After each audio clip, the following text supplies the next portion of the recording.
against the world. Do it good.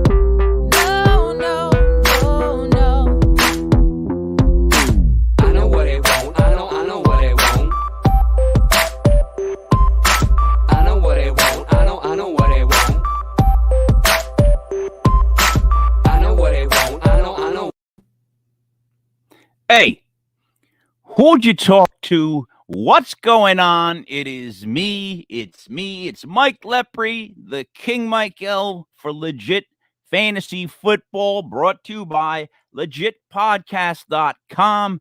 You can also check us out at legitpodcast.airtime.pro. That's our radio channel. This is what we do. It is March 27, 2022 for the Math Geeks. That's 03272022. Not that exciting. Joining me as always, Brother Ray. How are we, Brother Ray? Pretty good. Happy Sunday to everybody. Right? March went by fast, did it not? Still here, though. Still got to get through a week. No, I know, but I'm saying in general. Yeah, it's crazy like that. What's been new with you, Brother Ray? Just looking at the draft, following all this crazy free agent moves, especially with the Dolphins. Yep. You know, we can get into that later, but I owe Chris Greer an apology, and I'm prepared to do that today. All right. Yep, we're going to discuss a lot of that. I'm going to bring in our next co-host. But before that, I went solar. I want to announce that. I made the move to solar panels on the top of my house. I figured with the energy crisis and our dependency on other people, let's see if I can knock down stuff. And everybody's like, oh, you're going to be there 5 years. You're going to, and it's like, I'm not going nowhere. Like, I don't want to go nowhere. That's why I got it. Joining me is always someone who doesn't go nowhere, the card father. Matt, Never left. Mr. Never Left. M1. If I have all the cards, I control the market. I'll do my dinero. You do your. I'll go. I'm just saying, if I have all the cards, you have to come see me. A little bit. I have cards just everywhere. A little bit. Nah. You insult them a little bit. Ray, you got to go. Forget it. All right, Matt, how are you, buddy? Because I'll do time voices with you for hours. What's up? I'm doing very, very well. I am about to sell 3 rookie autographs. I thought I was only going to sell one. Looks to be that the card vote is going to match me on an offer. We'll see. It's going to be Monday. I'm going to be going up there, and then I'm going to be buying a lot of guns. All right, a lot of cards. I keep hearing that. I don't know how that's coming from. All right, shotgun, guys. Toys that make noise. I'm going to drop some names, and we're going to discuss where they are, where they're going, what the potential is, if they are going to be going somewhere. First of all, let's start off with DK Metcalf. Ray's in the final year of his deal, and the Seahawks look like they might be inclined to start over and possibly trade him. What are your thoughts on where DK Metcalf could end up? I really think he's going to the Jets. The Jets missed out on Hill. Hill basically, was never going to the Jets. Said that in the press conference, which was, I don't think it was the nicest thing, but it was true. I see DK going there. They have the money. He wants the money. And Seattle is basically in fire sale mode right now, which is really interesting that they're blowing it up the way they are. But I see him going to the Jets. So if they're blowing it up, but you got Pete Carroll as your coach, like, How do you blow up and rebuild with a coach that's that old? Like, you think he wants to? How can you want to, Matt? What are your thoughts about DK Metcalf? I said it last year when the owner died, the sister took over and she said it. And what she said echoed, and what she said is happening. She said, this is going to take years. And what that means is I'm blowing this up. DK Metcalf, I don't know if he would probably have a say in the matter if he was going to be a Jet. I could probably see him going to the Packers if Seattle would want to do something like that. Listen, Green Bay needs receivers, and they need a number one receiver. Scanlon's gone too. Not that he would ever fill that role, but the Packers need somebody. And you know what? KC needs somebody too. They just lost Hill. Would Metcalf take? I don't think anybody wants to be a Jet, right? No one wants to be a Jet. Do they really? Nope. You don't want to. No. All right. If you could go someplace else, you would. But I do see the Jets throwing probably more money than anybody else because, like Brother Ray said, they did lose. Bless you. They did lose out on the Tyreek Hill trade. They were there at the table first, and then the Dolphins came and took them away. All right. So, secondly, Ray, actually, Matt, Darren Waller, trade bait for the Raiders. No way. He wants to be paid number one. He wants to be the number one paid tight end. I think there's already issues with him in management. So he does. They're not inclined to pay him as a number one tight end over a Kelsey and other people like that. But this is the kind of stuff that Waller wants. And this is what's happening. If you can lock him up, if he wants tight end number one money, I would throw him something around the 2 or the 3. I think he knows what this year means for him, and I think that's why he's probably always been kind of demanding a contract because honestly, he's the only guy there on the team that was being utilized. That's kind of like getting into a car crash every week. So that's why he finally was dealing with injuries last year. So now his load is going to lessen. And honestly, that sucks to hear because I thought he would easily be the tight end one. I even said it 2 or 3 weeks ago that I got him ranked over Kelsey just because of what Kelsey has to deal with. Now, if you can't double Waller, this is too easy. What are you going to do? Poison. You have to double cover Adams, and he kills double teams anyway. So Darren Waller would have been wide open. I think you pay the man, make him happy, do as much as you can to keep this nucleus together. I agree with you, but Ray, what do you think? What are your thoughts on what because these are things that I've been reading about the Waller problem. A lot of guys are coming up on that contract where they want to cash in, and teams aren't structured correctly for these guys to cash in. What do you think about a Waller, Ray? I mean, you got to understand that basically Gruden saved his career. John Gruden saved Waller's career. I mean, he was bouncing from team to team, had drug issues in Dallas, went to Baltimore. Gruden and Mayock resurrected his career. They're not there anymore. So he has no loyalty to that team anymore. And as Matt mentioned, he's been the number one guy. I mean, he was doubled and triple teamed all the time last year. However, I will say their backup tight end in Vegas right now, Foster Moreau, is good. He's the number one tight end. So they could trade him and slot him into the number one. He's not Waller, don't get me wrong, but he's a legitimate number one waiting in the wings. So you may see this because Waller rightfully wants to get paid and there's no loyalty anymore with Gruden and Mayock out of town. All right. See, that's what I was worrying about too. Thirdly would be, well, there's more than third. It's like 11, but 3 is Saquon Barkley. The Giants, if you're the Giants, what do you do with Saquon Barkley? There's no return right now for Saquon Barkley. No one wants to give you anything for Saquon Barkley. And if I'm speaking fairly as a Giants fan, which I started to say last year, if you remember, he was running differently. When he came back, he was no longer running after contact. He was no longer doing the insane hops that he did. And it wasn't that it looked like he couldn't do them. It looked like he did not want to do them. Like mentally was not there. He looks like he's mentally, I think he's had enough injuries for that kid to be a little mentally knocked off his game because he was like a pristine athlete of like levels that nobody else is as athletic as. You just can't be as athletic as that. Like he was the dude's a freak and he still could be, right. But I think that he's banged up, dinged up. And if you're the Giants, what do you do? I don't think you give him away at a bargain because you got to understand last year was the first year coming off the knee surgery. It always usually takes 2 years, unless you're Adrian Peterson, it usually takes you 2 years to fully recover from that surgery.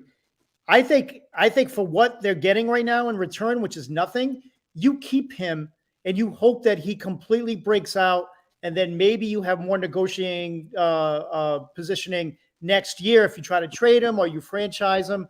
But I would not give him up for peanuts, especially with he's going to be 2 years off that surgery.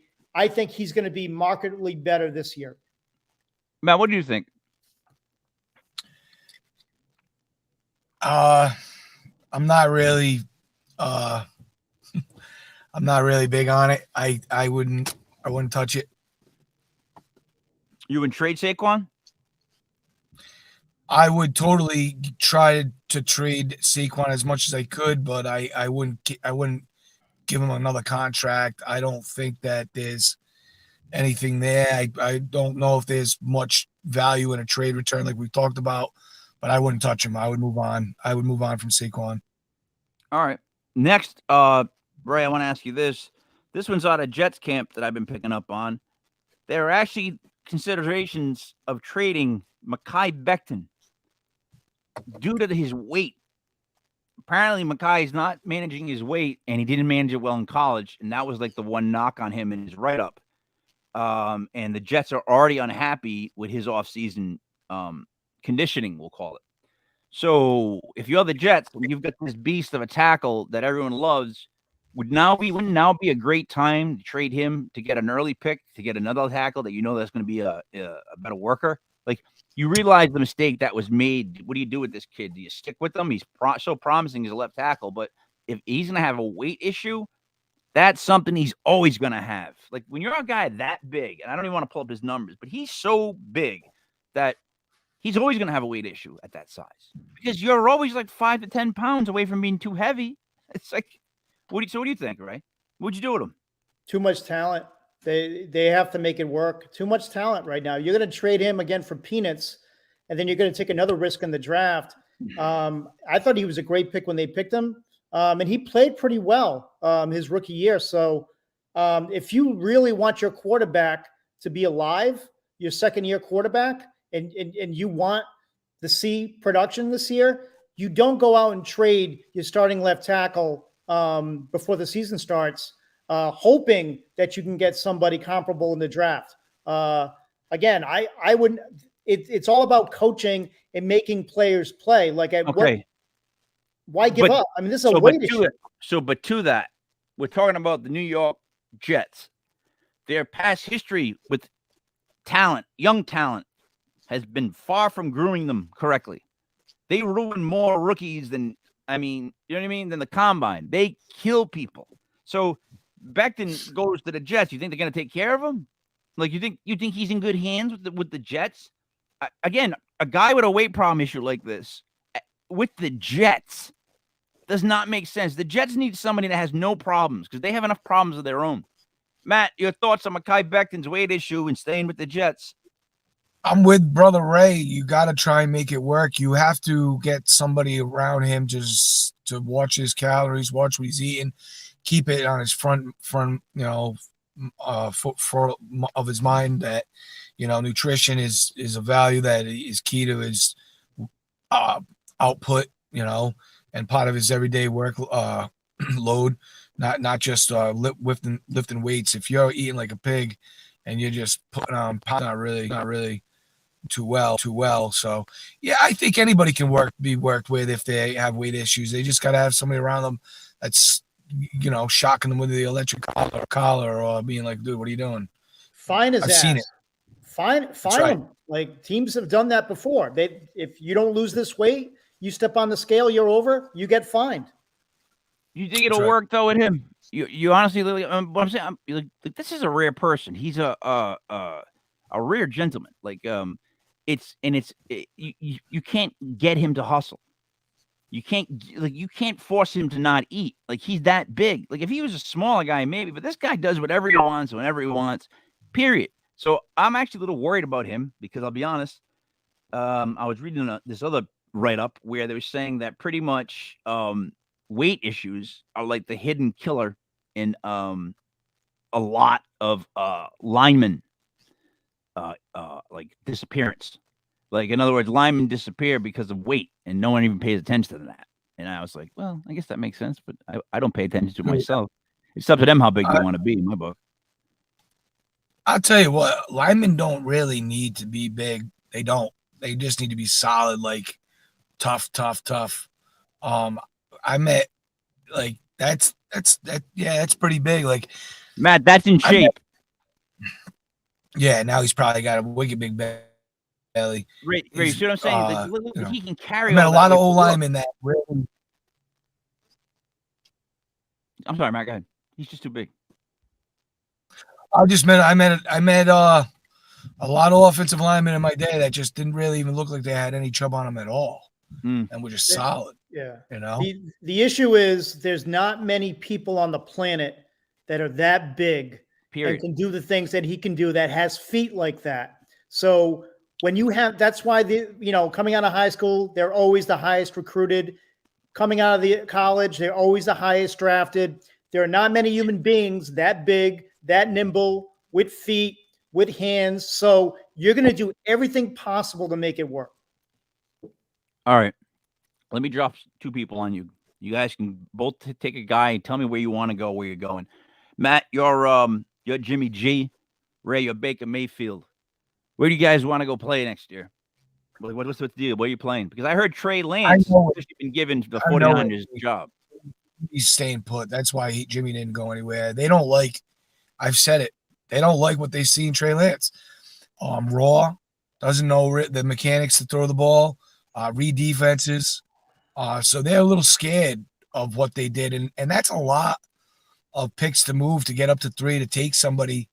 You want somebody, you think at that point you're going to move that many picks, you want him to take the seat right off the bat, and that's not the case. So they're playing it safe. Jimmy another year. Jimmy will be in San Fran, and that's they're going with Trey Lance. They've announced that they're going with Trey Lance. They are. They're going with Trey Lance. They're going to go with Trey Lance. Then they'll go with Trey Lance. Probably week 4, week 5 weeks. They have to say that they're going with Trey Lance. They have to say that because that's what they trade Jimmy. You get Jimmy G to another team before the season starts. There's not many places. The only place Jimmy could go Carolina. would be to Seattle. No, I don't see Carolina is in the market for a QB, but I'm hearing Baker to Carolina, and Jimmy's kind of on the outskirts looking in, but he's not going to go to Seattle. So what are you going to do? You're going to have San Fran outright cut him? There's a reason he's still there and hanging around. All right, Ray, you're Baker Mayfield. Where are you going? I mean, I think Seattle is a logical destination. I think Carolina could be a logical destination. Houston, I know they believe in Mills, but that's another potential destination. He played at Oklahoma. I mean, the other thing too, the other long shot, I think, could be a team like Baltimore. There's talk that Lamar Jackson's going to be out of there, and he's demanding a trade. So you trade Lamar Jackson. I heard he might be coming to Miami. That's another rumor that's been out there with the Brady rumor.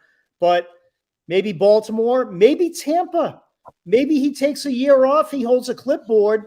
Tom Brady retires, and he's the quarterback for Tampa. I think Baker has a lot of options. All right, Matt, England. I could see New England swinging a deal and having Baker be competitive with Mac. They like Baker coming out the draft. Once Bill has an eye for somebody, he always will.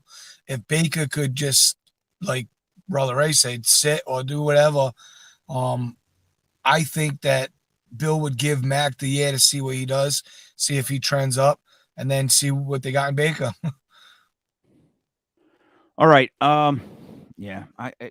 Again, not a big fan of Baker Mayfield. No, I'm not at all upset about what's going on with Baker Mayfield. People like him disrespect the Giants franchise. What happens? That's just what happens, Baker. Just what happens. Right. So, and a couple quick ones then.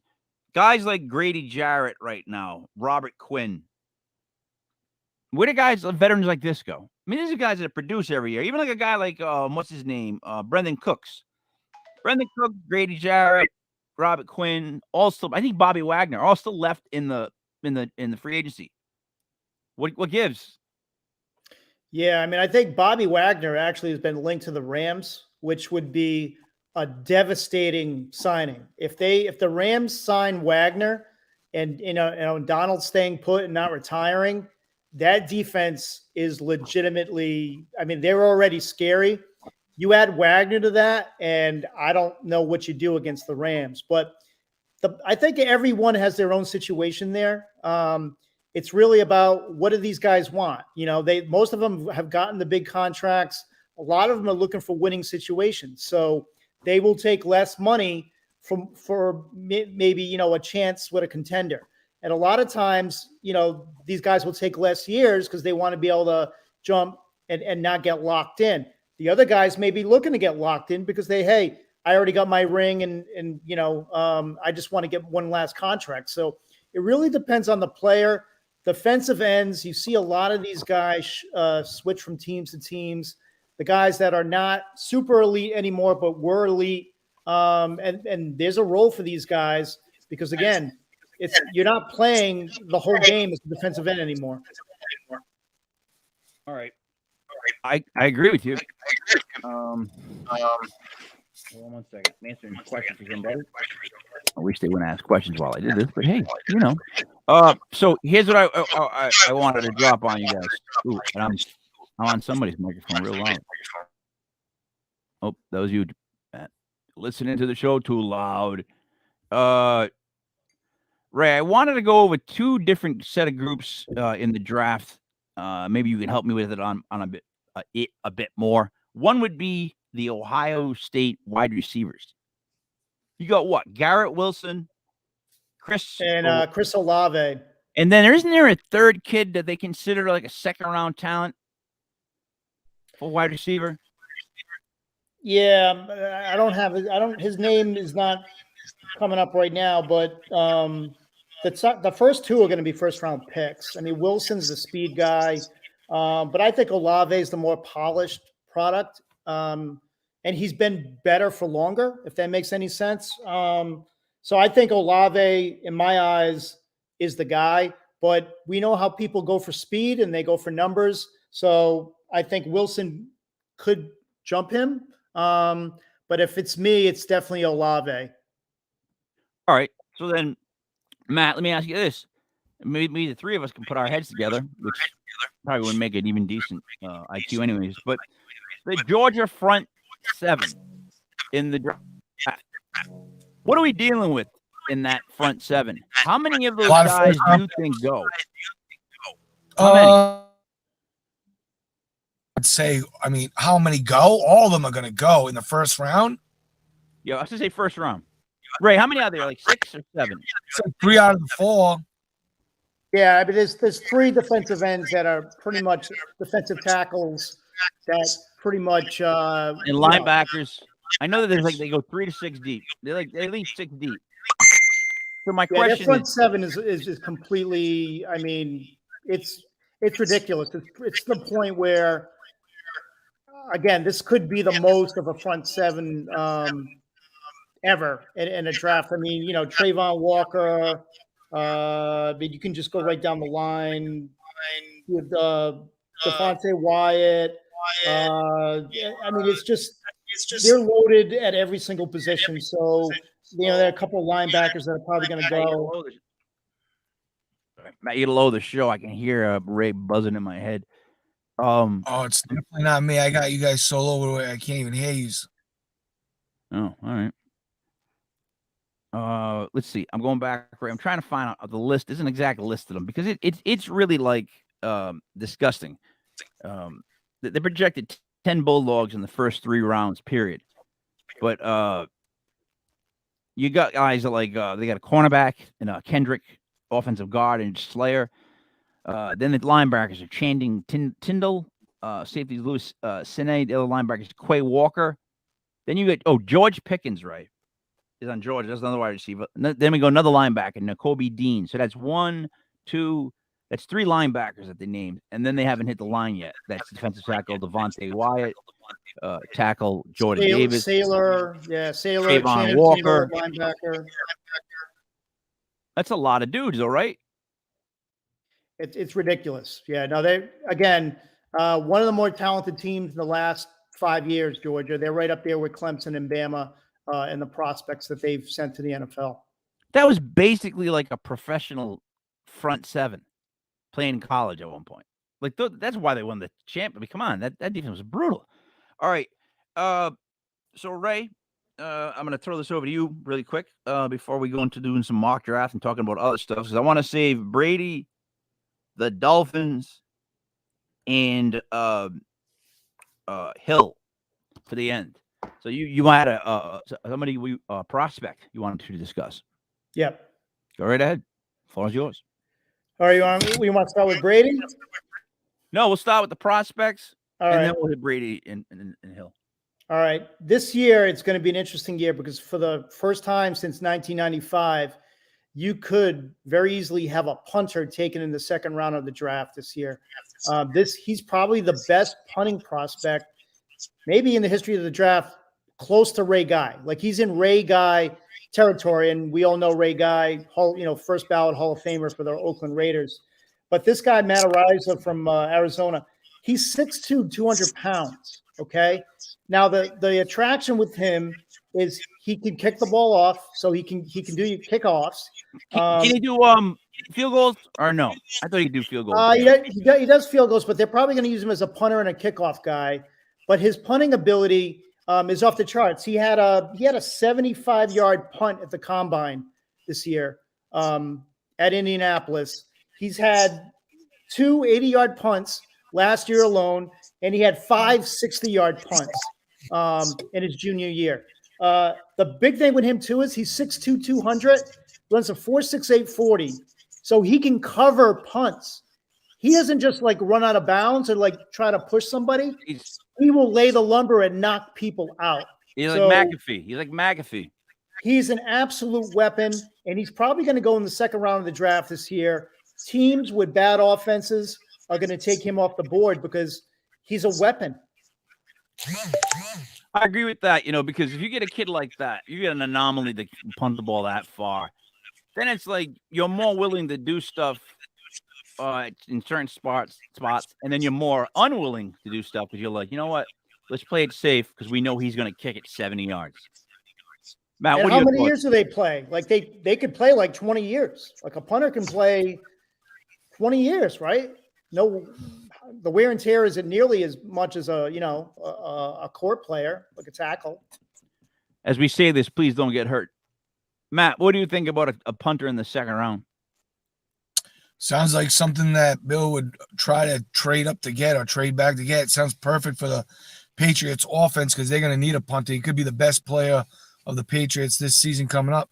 I would love that. If you could if you realistically go 3-and-out on your first drive, and then you punt them down and you put them in a position at their own 10-yard line, 5-yard line, you forget about your 3-and-out and you're like, now we're in position to absolutely put ourselves in a great position because no one likes to play with their backs against the wall. So if you can get yourself the best punter in the game and continuously put yourself in a great position to put your defense in, you do whatever you can do to put that guy on your team. Yeah, I mean, I just don't know where his value is. That would be the issue with me, like a punter. You know what I mean? Like Brother Ray said, end the second round. If he's covering punts and laying people out 200 pounds, that's great. That's another person needed on that coverage. That is most time not there. Look at a fake punt. Like this guy can go round end. I mean, he's got 124-inch long jump. Like fake punts, like he can take the ball and run the ball. Like he can run the ball out of the backfield. Like can I say when you got special teams, when you got special teams going on, you basically got the down lineman and then you got the coverage covering the gunners. And if you look at those guys compared to what we're talking about here, with a 200-pounder, the upside there for a fake is always there. See, what I was going to say is I just long for the days of Janikowski. Like, he was by far my favorite kicker I've ever watched in my life, just because he looked like he weighed 400 pounds. He looked like he was smoking a cigarette right before he ran onto the field. And then he started kicking the ball left-footed, like, forever. Like, he was what, a first-round pick, last pick of the first round, or something like that, for the Raiders? And that dude was well worth that. He never played for anybody else, did he? Wait, did Janikowski did he end his career with the Raiders? No, With no, Seattle. not. Yeah, he was Seattle. Oh, that sucks. Went to a couple teams. And Oh, Ray that's right. Guy was a first round pick too for the Raiders as a punter. So there's that. Breaking news, guys. Breaking news. Alexander Usyk has left war and he's begun training to fight Anthony Joshua for the rematch. Nice. All right. Wow. Appreciate that. Ray, I want to move on with the next thing. Did you have any other prospects, or did you want to move on to the Brady? Yeah, let's move on to the Brady mess. Which So let's really preface this with this. Because we're in mess. the New England area, we have heard a lot of chatter. Now, it seems like when you look this up and you really research this, the chatter started within New England, like within like a radio station or something like that, a local person saying it. And they claim that it's all Northeast, like yip yap. Whereas those of us in the Northeast, right in the smack dab middle of New England country, are hearing it to be something more real than what other people are. Ray, your thoughts first. I think there's two things fueling all of this speculation. A strong amount of Brady hate, and there's a large amount of Brady hate right now in New England with him coming back and being a narcissist, and a lot of Tua hate. I think once Tua got another weapon, the Tua haters came out in force, and they're looking to get anyone in Miami as a quarterback, the Tua haters, than Tua right now. So I think those two things, because the Florida media embraced that right away, that rumor. They love that because they want clicks. They want people reading their stories, and they know any type of Tua hate is going to get you clicks and reads, and it doesn't matter if it's true or not. So it just would be weird for Brady to go somewhere else, especially with him recruiting players in Tampa right now, like working on actively doing that. So it would be strange. We know there was interest with Miami a couple years ago, and maybe that hasn't gone away, but I just don't see it happening right now with the moves that Miami just made. Okay. Boy, oh boy, oh boy. Hold on. You hear what Brother Ray just said? Go ahead. There's a reason Brady came back quickly. It was 41 days. He was definitely very scared that he'd lose his nucleus that he recruited in the first place to Tampa Bay, and also miss out on the recruiting aspect of bringing people in. So it is a timely thing. He has shown attachment, and he is convicted and committed to Tampa Bay. That is what I'm going to say. Yeah, I don't believe any of that. I think that he could go anywhere. He's officially turned heel. If this was a pro wrestling, Brady would have officially turned heel. Like he was a good guy for so many years, and then he turned his back on the New England area. Now he's a heel. You know what I mean? So I don't think he cares much about Tampa as like he's got an attachment to it. He would go wherever would make the most news, most money, biggest splash. Let him put his Stetson face on a bunch of magazine covers with his wife. That's all he's interested in right now. He did what he did because he didn't want to be in Tampa Bay, and he was being a little. Yep. So he definitely doesn't want to be there, which ultimately, like, why would I even want to be playing alongside of you? I look at, he is basically Giselle. He is Giselle. And to me, I think, like, to win for Tom Brady would grow old, which it has, I think, on many teams. And I think his welcome is worn in Tampa Bay. So I could see what you're saying, King. I think he would do that. I just feel like Tom Brady, in the grand scheme of things, knows his rights are controlled by Tampa Bay. They ain't let him go. He wants to continue to play football. They know that. And would Miami listen? Tua has earned it. He's earned it. He had a great second half of the year. That's not really mattered in the NFL grand scheme of things. Can you win me a championship? would Miami be Donald? How much would you be willing to give up for a mid 40-year-old quarterback? And what would you be sending to your locker room by doing so? I think that's 2 is just fine. all right. See, nothing's interrupting, but my point is that he's reached the point where he's going to be a toxic person to deal with. I can't see how he's not Brady anymore. He's not happy about being in Tampa. So, and you struck a chord with that. Like, I don't know if we've all played team sports. I know that about the three of us. And even at a high school level, if one of my teammates wasn't playing hard, I would lose my shit. Like, I would be all over that guy. Like, because I'm not going to bust my hump if you're going to just like let people go or not pay attention. So like to have Brady show up and not completely be into it and then be the quarterback, guys must want to be like, I'm going to just lump him in the face, like in the huddle. You know what I mean? He must be so arrogant in the huddle right now. It must be like, all right, Brady Magic 1-3-1 on 2. Don't be late. And he just walks off. You know what I mean? That's kind of what it must be like. That's what I'm expecting. Like, because I'm telling you, there's something really Darth Vader sinnerish about Tom Brady. There's just something about him that he's gonna be the bad guy when all is said and done. We're gonna find out he's a bad guy. Not like a hurt people way, but just in such a You think there's a reason? Right. Go ahead. We think there's a reason Mike Evans giving away those balls in the stands. He knows those balls are the you know.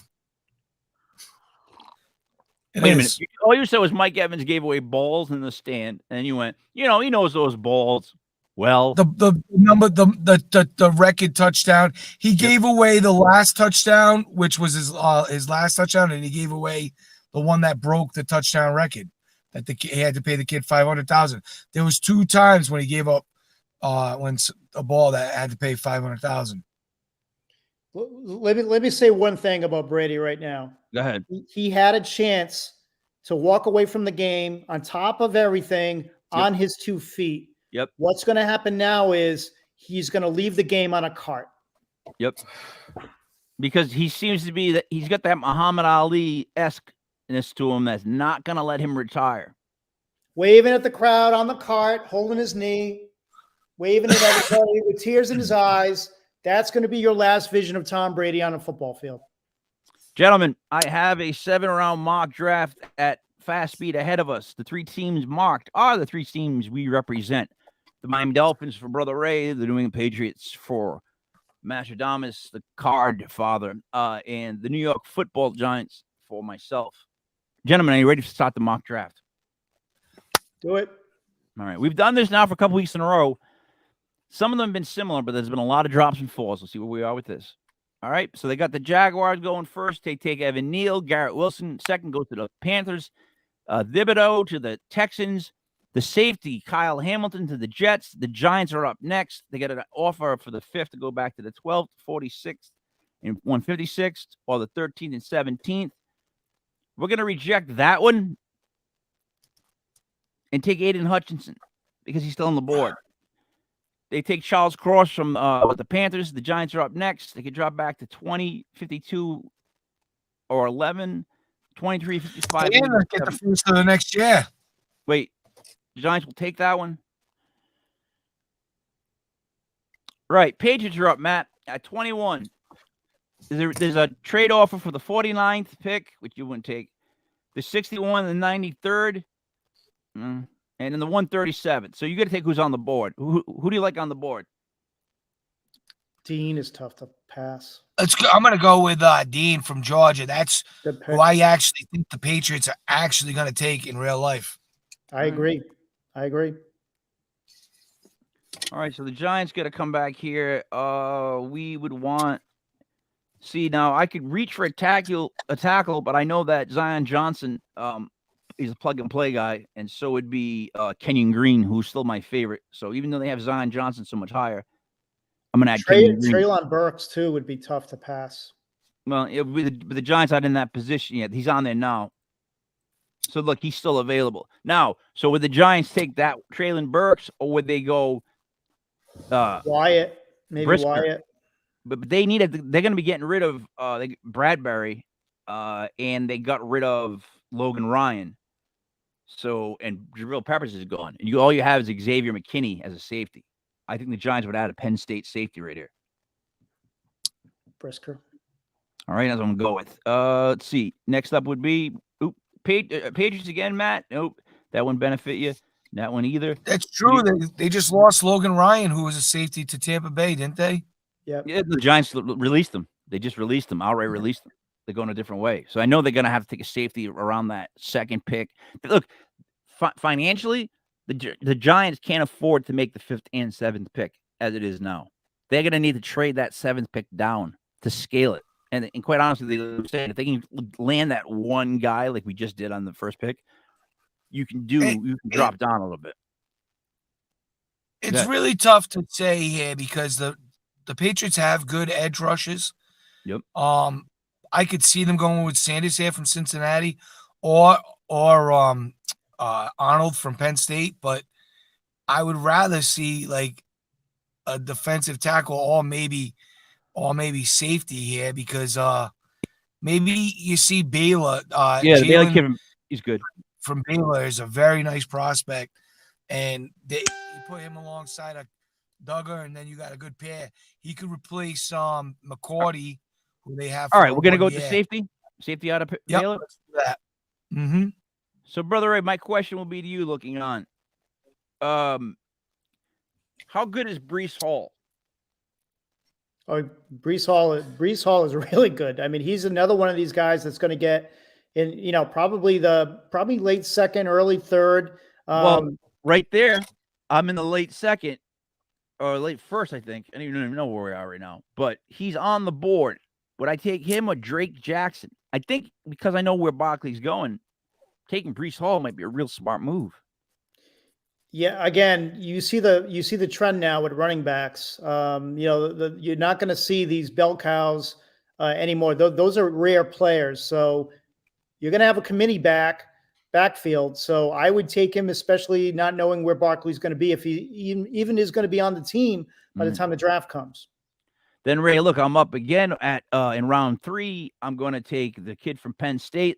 I'm not going to pronounce his name, but I'm going to draft him as an edge rusher. You can't do it. Giants are back up at 81. We'd probably take Smith here because why not? We need to Lindstrom. Alec Lindstrom, for some reason, is still on the board. That's not going to happen at the center from Boston College. Yeah, I know. I'd be surprised if he's there at this point.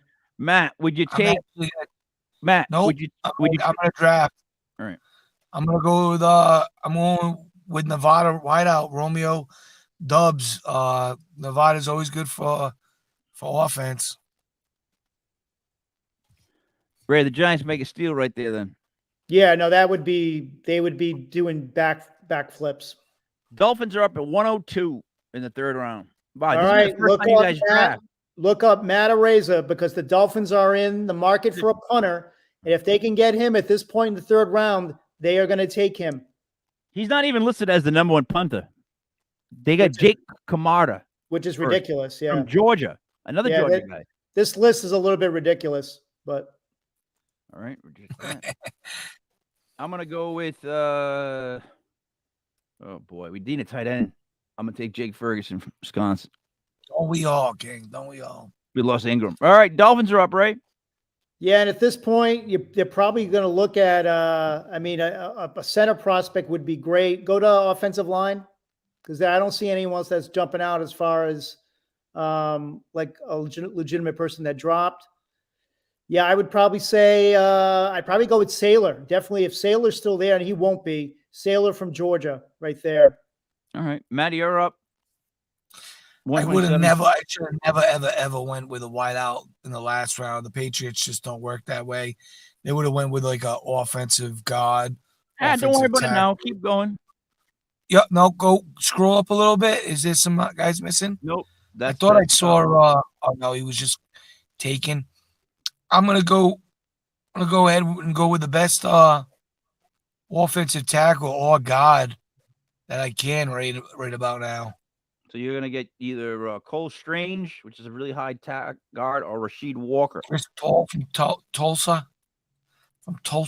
Or Max Mitchell. Let's go with Max Mitchell. All right. from Louisiana. The G-men are back up on the board. Gonna need a cornerback. I like Kendrick anyways. Ray, they're offering you for 158, 180, and 188. We don't have any early picks, so I'm going to stick. I'm going to stick on the board right here and trying to get somebody. You know what? I'm probably going to have to go with Smoke Monday from Auburn. All right. I don't think he'd be there either at this point. What a name that is. Boy. Matt, you're at 170. I wish I really wanted Smoke Monday too. Smoke Tuesday, Smoke Wednesday, Thursday, Friday, Saturday, Sunday. Come on. Anyway. Who do you got? Let's go with Jojo Doma from Nebraska. They had a very good defense this year. All right. Jojo Doma. Giants would be up. Oh, boy. You know the Giants are tied to, I keep over and over again, is this guy. Tito whatever it is. Agbania? Anyways, the defensive tackle from UCLA is what the Giants keep talking about, his intangibles. All right, number 200, Matt. You got Tyreek Smith still there, Donovan West, Micah McFadden.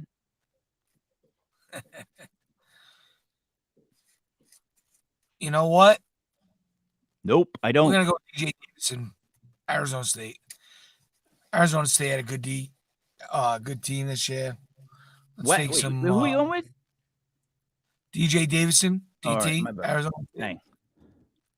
Just trying to find a guy. Matt, you're up again.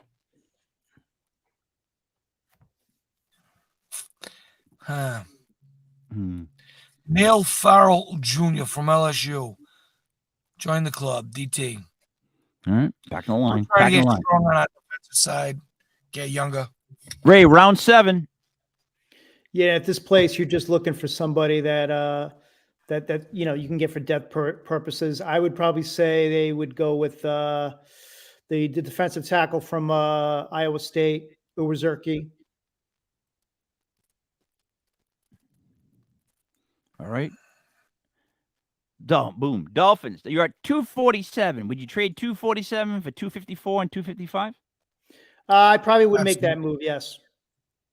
All right. So then Ray, you're up at 254 and 255. 250. So back-to-back picks. Yep. I think you definitely take Mauga from USC. Yep. And I would definitely go Connor Haywood from Michigan State, running back. It's a good pick. All right. So let me not screw this up. Ray, this is the draft haul for the Dolphins that you ended up with. The punter, Matt Ariza from San Diego State. Jamari Sailor from Georgia, yep. Guard. Smoke Monday, a safety from Auburn. You was Ariki from Iowa State, defensive tackle. Mauga, linebacker. Mauga. Yeah. Mauga, linebacker from USC. Hayward from Michigan State. Ray, what people there do you see making an immediate impact upon the Dolphins?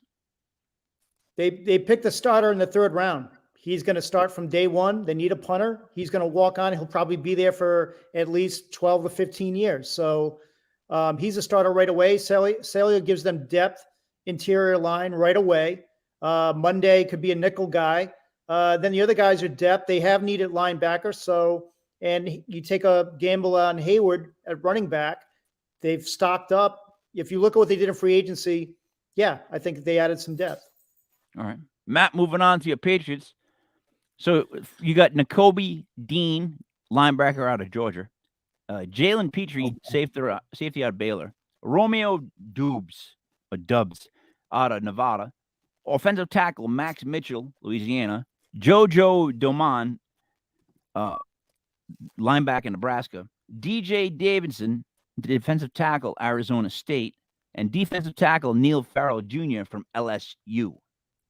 You see any day one starters, Matt? Any guys that come in making an immediate impact? Absolutely. Like, if this was the draft that the Patriots had, the first 5, I'd absolutely love to have. But the starters would be 1 and 2. Dean would start right off the bat, and he'd have an immediate impact. as Hightower did when he started and was a thump out. Like, this guy is a National Football League linebacker, no questions about it. And then you got Jalen Petrie from Baylor. He's a very, very good safety. Baylor was very happy to have him. So were the Patriots.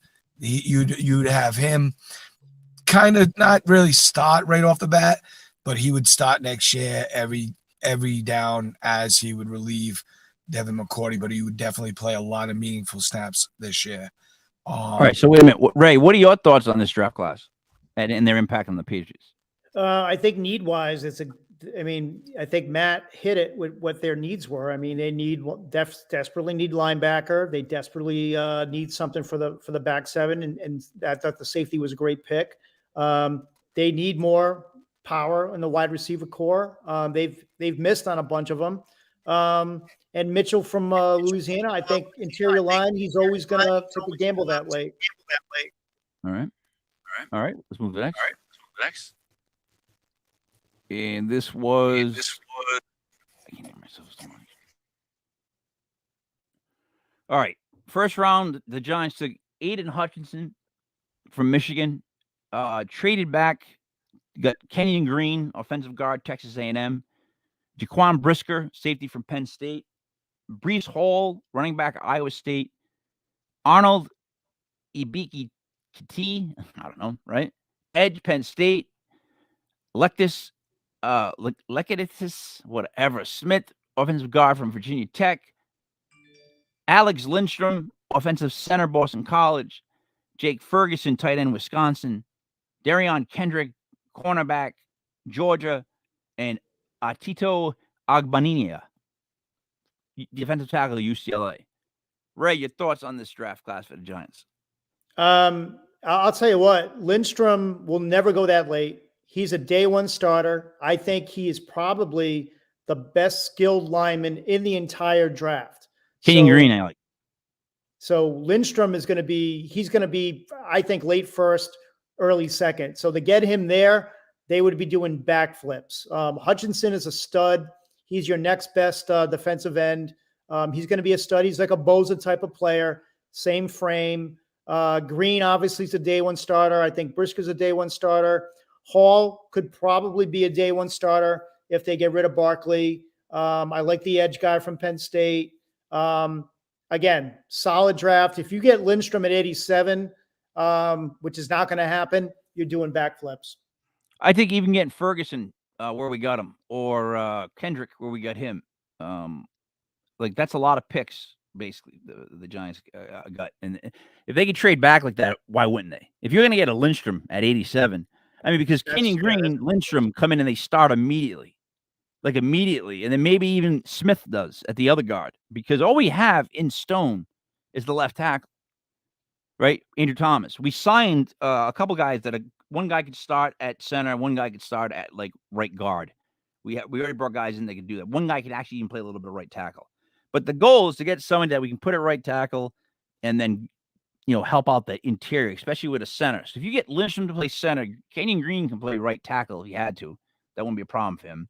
And Smith slides in to be one of the other guards. Now you got like a, really young line. And I think adding somebody like Aiden Hutchinson would make Azeez Ojulari just that much better. Like, right, he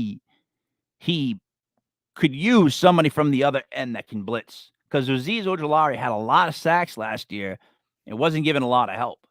Like, and he's an edge guy. Like Ojulari's an edge guy. He's 250 tops, whereas this guy Hutchinson is a true blue chip defensive end that can play in any alignment. He can play in a 3-4. He can play in a 4-3.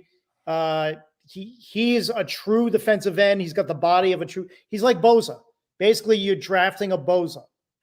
And have you guys been feeling it and noticing it that quarterbacks sneaking their way up into the conversation, just like we said they were, more and more and more as the draft nears. Like all of a sudden now you're starting to hear about, well, wait a minute, what the Panthers might take a quarterback that early.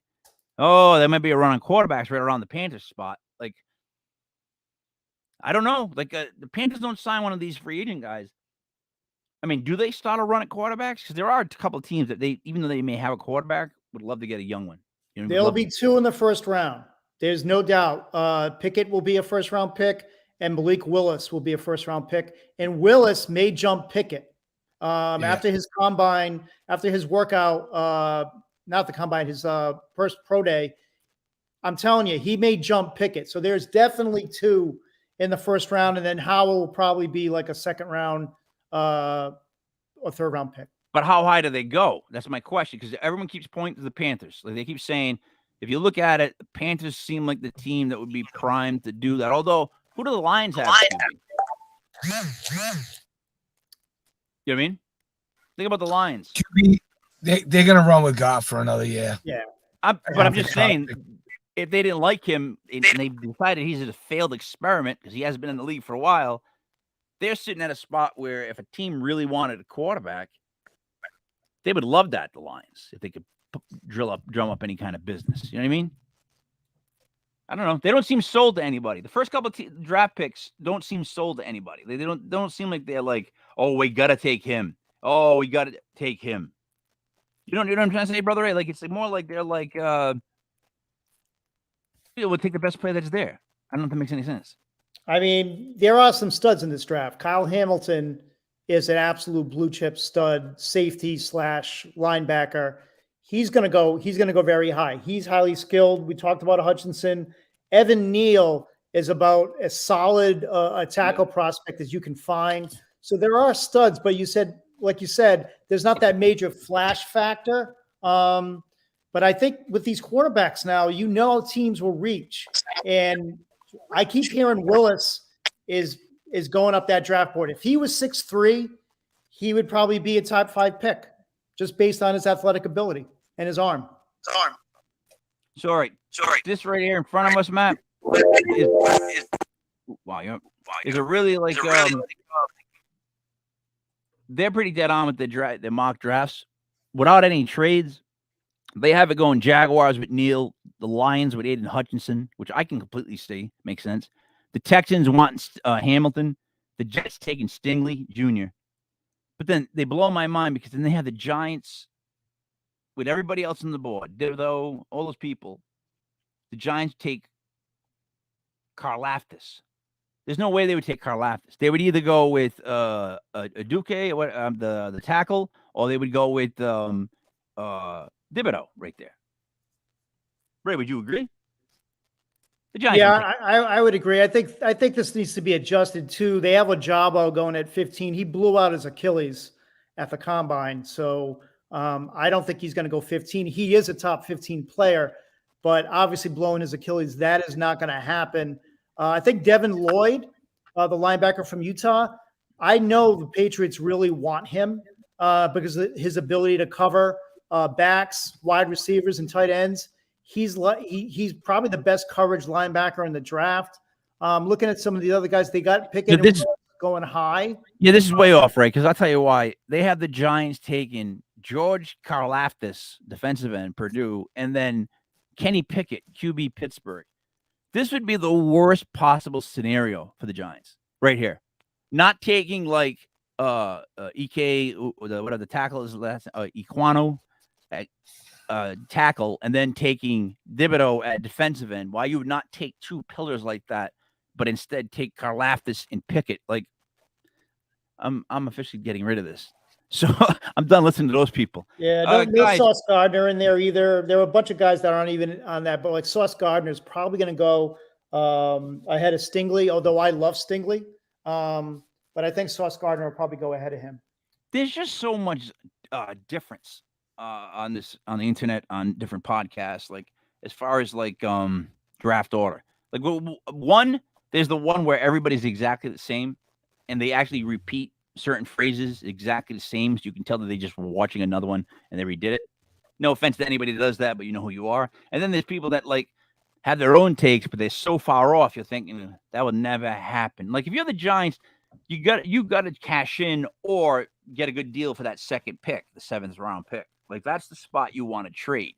But with number 5, if you don't get a tackle, they might burn down the stadium. I mean, enough is enough with the Giants and the line. Matt, what do you say to wrap it up? Have a good rest of your weekend. Look forward to another explosive week. If it's like the last few weeks, who knows what's coming up? This has been crazy. All right, Ray, what do you got? Yeah, I mean, it's going to continue. I think with my team too, I know they're trying to get the Honey Badger. They're saying it's not going to work now, but if they add the Honey Badger, I owe Chris Greer a big apology. I'm sorry, Chris. All right.